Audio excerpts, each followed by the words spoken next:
It's Deep Slant 101 presented by Xfinity. My guest this week, Mark Ingram, the second three-time Pro Bowler, 11-year vet, first year with the Texans, Mark.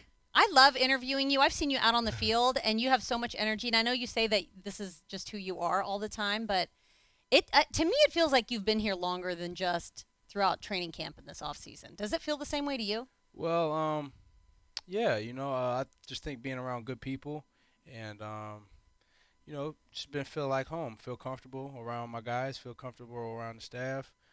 Everyone makes feel good, so it's been an easy, smooth transition, and definitely feels like I've been here longer than just like 2 months or whatever it's been. But everyone's been very nice, and especially you. So Oh, well, thank yeah, you. thank you. Well, I've seen you out on the field. It seems like it's whether it's the running backs or even on the defensive side of the ball, like the vets. Like you're in with all of them because we used to do this question of the day in camp, and everybody was joking around with you. Everyone felt very comfortable making fun of you and playing around with you. So it seems like you get along with everybody, no matter what side of the ball or what level of experience they have. So, what's your secret? I want to know what the secret is to just getting into a locker room and just getting that familiar with guys, especially a bunch of new guys that quickly. Man, I think it's just being honest and being genuine and just being real. Like when somebody's trying to put up a front or like forcing something, like you can kind of tell like if it's fabricated or if it's not real, it's not genuine. You can kind of like feel it. So I just try to be genuine, just try to be real, just try to be myself. I'm a human being who, I've had successes, I've had failures. I've been able to overcome adversity. I have a family that I love, you know what I mean? I want to be the best at what I do. I work my butt off, and I have my flaws. So I just try to be real. I just try to be genuine, just connect with everybody, and just treat people how I want to be treated. Like, it sounds so simple. My parents and my grandparents and everyone just kind of brought me up on those principles, just respect, treat people how you want to be treated. And I just try to do that, wherever I go. And I just had some great teammates who are about the same thing. So whether it's on defense, offense, O-line, D-line, DBs, whatever it is, um, just great vibes, great camaraderie, and real recognize real. What's understood ain't got to be explained, and simple as that. All right, so you signed here because you know David Culley, and David Culley had said that they brought you here because you were really a part of what they wanted to do, and he knew what you were able to do, obviously, with your time with the Ravens. When you signed here, was this what your role, what you thought it was going to be? Has it turned into what you thought it was going to be? Because I think when you signed here, none of us thought there would be 5 running backs on this roster. But obviously, it's such a good, versatile group that, it's hard to let anyone go. So is it what you expected when you signed with the team, and how is it shaking out so far for you? I mean, we just have a group of great guys, like both on the field, off the field. I mean, you have DJ, he's been all pro. Rex, playing 9 years. Phil, 2,000-yard seasons, his rookie year in the second year, Pro Bowl. Scotty, a young guy who is explosive. He could do everything very well. And I think our running back room is just very versatile. You know what I mean? We all are running backs who can affect the game in many different ways. I feel like we all could run the ball. I feel like we all could come out the backfield and catch the ball. I feel like we all could pass protect. And I take pride in being a complete back, a three-down back. And now my role within the offense, I'm going to just try to be the best at it. You know what I mean? Do everything I can to make plays and put my team in success where we can win games. So whatever my role is, whatever they call my number, I'm going to be trying to do my best, do my part to help us have success. So I believe in myself as being a complete back, a three-down back, guy who can run inside, outside, come out the backfield, run routes, catch the ball, pick up pass protection, third downs, whatever it may be. I work on that. I craft that daily, yearly, so I'm confident in my abilities in that way. But whatever my role is on the team thus far, I'm going to just do everything I can to make sure I'm doing it to the best of my ability and I'm putting myself in position to have success to help the team. You've talked about some challenges you had in 2020 just with COVID and injuries and everything like that. Did you do anything differently this offseason heading into year 11? No, not necessarily. I think the things that I kind of ran into last year is just some things you can't control. I had somebody fall on my ankle and kind of just sprain my ankle, and that put me out for a few weeks. And then obviously the COVID thing that put me out, and then just how things went. The organization wanted to go in a certain way, and I never felt like I was less of a player or my abilities had hindered. I just felt like There were just some circumstances that had happened, and it just that happened to be 2020. So this offseason I just went back to the drawing board. I was healthy because I really didn't get too much wear on my body last year. I didn't have many opportunities. So as bad as that was, I felt fresh and healthy going into the offseason. So going into an offseason where I didn't have any ailments or any injuries or anything I was nursing, I was able to attack the offseason, have a great offseason of training, have a great offseason of prehab, a great offseason of treatment. And I think all those variables kind of helped me have a great offseason where I was able to improve, where I was able to get better, where I was able to get fast, strong, explosive, healthy, and I was able to come into training camp healthy and attack training camp and have a good training camp. And I'm just thankful to be on a team and have an opportunity to play this game that I love, be able to carry the ball, be able to play football. So I didn't really do anything different this offseason. I just went back to the drawing board, kept working, kept grinding, mentally, physically, emotionally, put myself in a good position where I could come into the season and have a big year.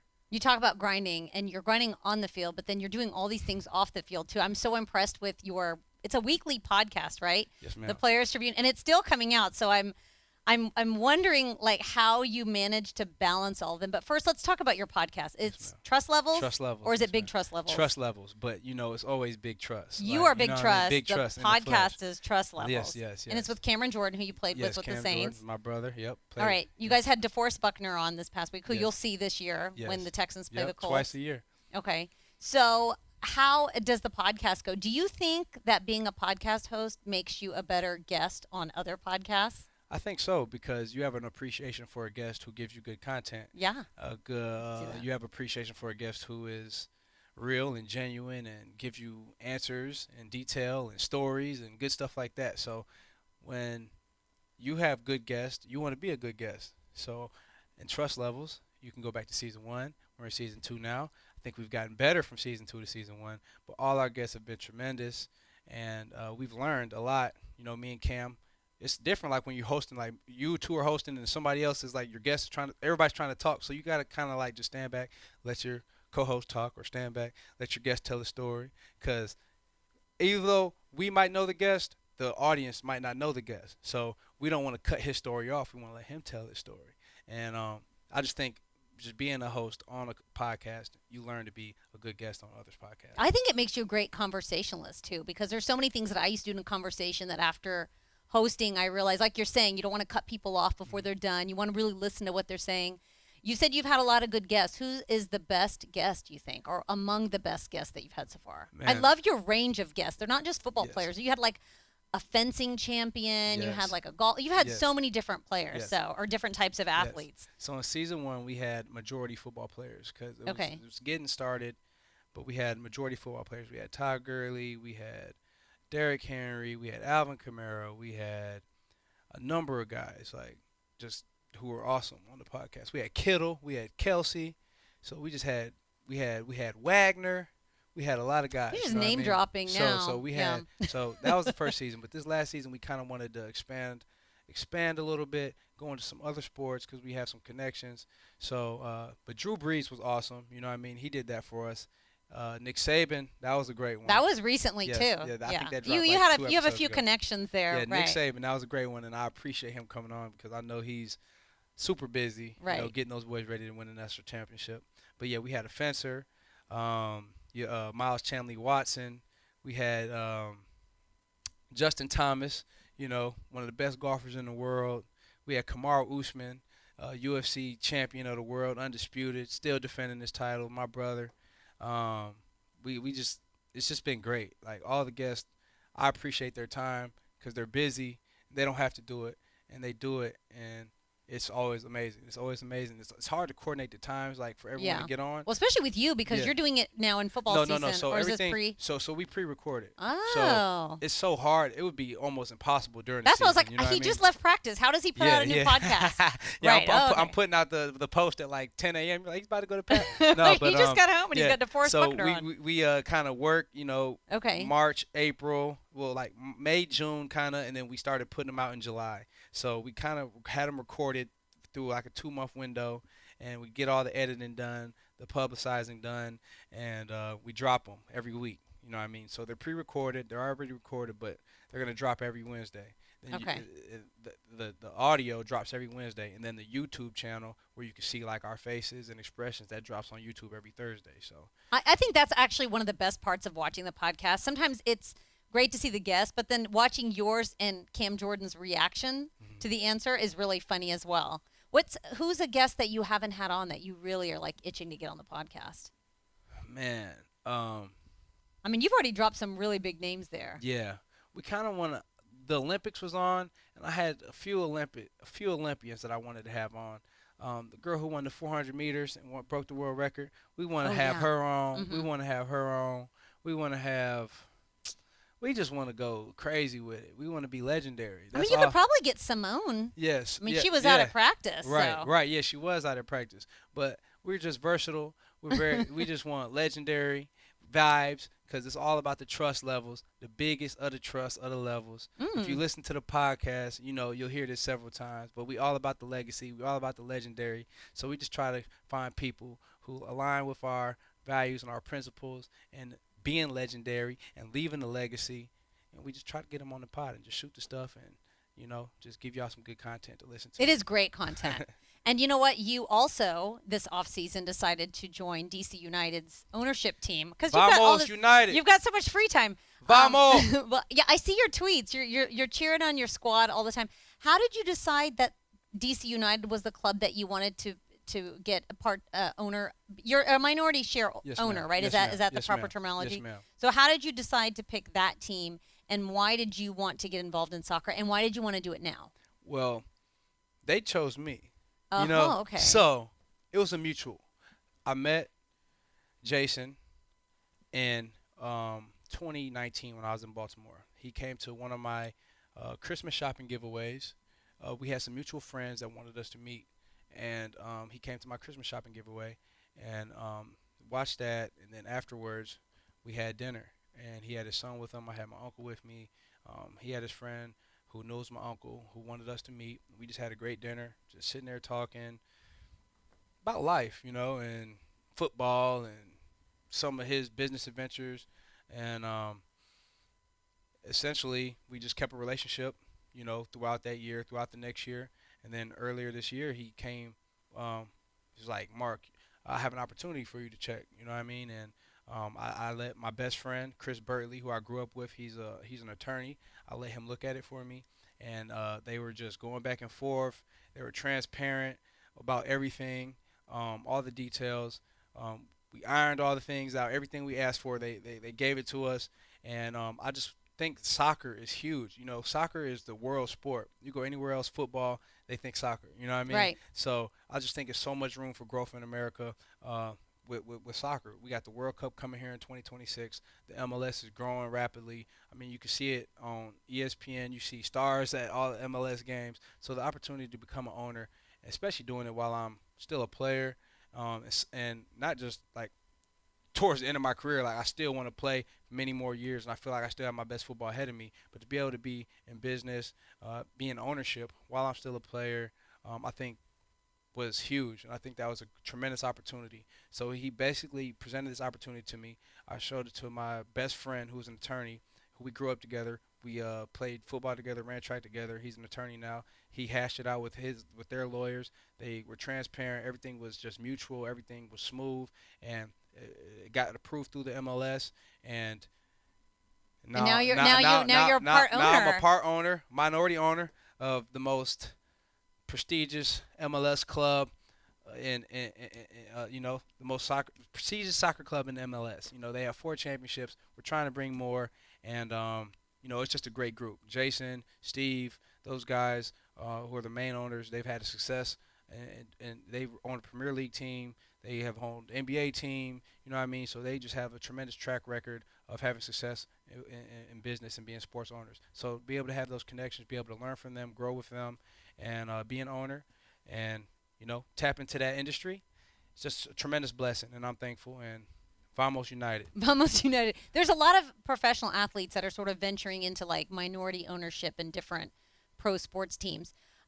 When you now in this role with DC United, what is your responsibility are you interacting with the players? Are you in the locker room? I mean, you're like minority owner, but you're Right. still very much a part of the team. Is that correct? Yes, ma'am. And Yes, how do ma'am. you do that Well, with football? yes, ma'am. So anything they need, I'm here. Like I have the coach's information. I'm cool with some of the players. You know, Jason, the owner, we had somebody vacate like a spot in the physical therapy. He asked me, did I know anybody that I have worked with? You know, I was able to refer a couple people. You know what I mean? So I'm still active, involved with the business side of the MLS. Obviously, they know I'm focused on my season, but anything they need from me, I'm supporting them. They got a game Saturday. No, they have a game Saturday night. So, right in meetings, I'm gonna be kind of like peeking at my phone, making sure we're doing Yeah. good. You know what I mean? But anything they need in any capacity, I sent a video, an encouraging video to the team about having a sports therapist, a mental health therapist in sports. They asked me to do that. I'm here a lot of the guys are young. I'm here to help them, support them anyway. Um, Anything they need from me, any capacity, I'm here to help. And I'm just trying to learn. I'm trying to grow. Like when they have international break, I'm like, so, it's an international break. Like 2 weeks, they're not playing. Like, what are some things that we're focused on? Like, what are some Oh, things that like okay. we're trying to get better at? And like Jason will break some things down to me. And like, okay, the transfer window is this. We might be trying to get a player from here, or we might be trying to sell a player there. Like, it's just crazy just to be able to learn the business side of it, especially being a player. For Yeah, you're for a seeing the other team. side of Yeah, you're seeing the other side of now it. I'm seeing an owner's view of a sports team as well. So just to be able to grow in that capacity is something I'm super thankful for the opportunity, and I'm grateful for the opportunity. And I'm just here to help the team in any capacity be successful and be one of the best teams in the MLS. So anything they need from me, I'm here. All right, I read somewhere that when you were a kid, you used to play soccer. So this Yes. is how your passion for soccer Yes. grew, and that playing soccer has actually helped you as a running back. Is that true? I feel like I played multiple sports. I played everything growing up, from soccer to baseball to basketball to running track to golf. You know what I mean? I did everything. Like I feel like all those sports, you have to have different type of movements, different type of reactions to the way you move in the sport. You know what I mean? And I Also, feel footwork. I would think you have to have such good footwork, Yeah, right? In especially soccer. I mean, you're carrying. If you watch those guys play, I mean, it's like the ball's Velcro to their foot. Like Right. they just like their footwork is crazy. But I think definitely soccer. Just the running stamina to be able to change directions, the footwork. I think that definitely kind of helped me. I played young, so I can't say it helped me super much. But I think growing as a young kid, just developing into an athlete, I think soccer definitely So why didn't you kind of stick with helped. soccer? Why did you go My football? mom told me I came off the field after I scored like 3 goals in a game, and I told her I didn't want to play no more because the sun was beating on my head. So That's I how got, you yeah, quit soccer? yeah. So it was hot and the sun was beating on my head, and my mom said I didn't have to play no more. So I stopped playing soccer. But I'm like, I played football, the sun was beating on my head. But you had a helmet? Yeah, Is that yeah. I why? played baseball, the sun was beating on my head. Like we played basketball outside sometimes, the sun was beating on my head. Ran track, sun was beating on my head. Like I don't know, but whatever it was, I was hot. It must have been a bad day. You were having a The bad sun, day. yeah, the sun was just maybe it might have been one of the hottest days, but I stopped playing young. I just remember kicking the ball far, running faster than all the kids, boom, booting into the back of the net, scoring like 3 goals. Coach telling me I need to go on defense because I'm scoring too many goals. In kids sports, it's like they try to keep the score kind of close, right? Right. So then I'm on defense and the ball comes to me. I run downfield again, boom, kicking the ball, running faster than everybody, boom, kicking the ball, running faster than everybody, boom, putting it back in the net. You know what I mean? So I was a goal scorer extraordinaire.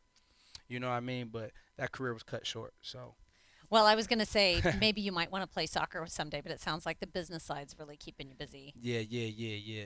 Those dudes are special. I don't know if I could get out there. It's a different Yeah, league now. yeah. Like they be like if you. I went to the World Cup like in Brazil, and I've been to a couple of English Premier League games like in Arsenal. Soccer is just amazing. Right. Football international is amazing. You think you go to an NFL game and you think the crowd is crazy. Like if you've been to a World Cup or like an Arsenal game, any of those English Premier League games, those people are insane. They go crazy. The chants, everything. It's just wild. It's a special experience, and just the fact that I have a little involvement in it, I'm proud of that. That's pretty cool. All right, before I let you go, we're playing the Jacksonville Jaguars. Urban Meyer's the head coach, so we'll be as long as we're in this division, we're going to be playing Urban Meyer as long as he stays head coach of the Jags. So when you were at Alabama, you faced off with him. Yes, sir. Several Yes, times. ma'am. Yeah, Yes, ma'am. I got you. Sorry. All right, so you faced off against Urban Meyer. What do you remember about him, and did you ever meet him in real life? I think I might have met him briefly. Nothing, maybe like a handshake or like nice to meet you, but nothing crazy. But I just always remember, he had those Florida teams, Right. and they were really good. So one year, we were beating them all the way through into the fourth quarter, and Tebow did some crazy stuff where he was yelling at the kickoff team, and they ended up winning the game by like a field goal or something. Then we came back the next year, same thing, 1-2 SEC championship. We romped them. We beat the mess out of them. We beat the mess out of them, and then we went to the national championship and won. But I just remember him having some good teams, great players, and his teams always kind of had high energy in college, and they had good players. So, but How excited are you to see him in the NFL and you get to we'll play him? see. You know what I mean? We'll see how that goes, and hopefully his first debut isn't too good. But or the second. Yeah, the second time he plays the Texans. Yeah. Both times. But I'm always, I'm not a hater. I want to see people do well. I want to see people do good. But just not against. Just 2 times, and then really any other times too, because they're in our division. So obviously we don't want them to win games. But it'll be interesting to see how he does. Young quarterback, young team. Coach who has high energy and has had a track record of having success in college with Florida and Ohio State. So, we'll see what he brings to the NFL. All right, we're looking forward to it, and always love the energy. Big Trust. Check out Trust Levels. Trust Levels. It's on iTunes and everywhere. YouTube. Anywhere you get your podcast, that's where we at. You know what I mean? Trust Levels. Me and my brother Cam Jordan. We had DeForest Buckner on. We got a lot of other guests coming to you guys. So check it out. Subscribe. Listen. Let us know what you think. Let us know how we could be better. And I appreciate it. And I appreciate the plug. Thank you so much. And you can catch him Sundays playing for the Texans this Sunday against Jacksonville. You already know that H-Town is going down. You already know. All right. Thanks so much, Mark. Let's talk soon. Yes. Thank you. Thanks for watching, and go Texans. Like, subscribe, and ring the bell for new content.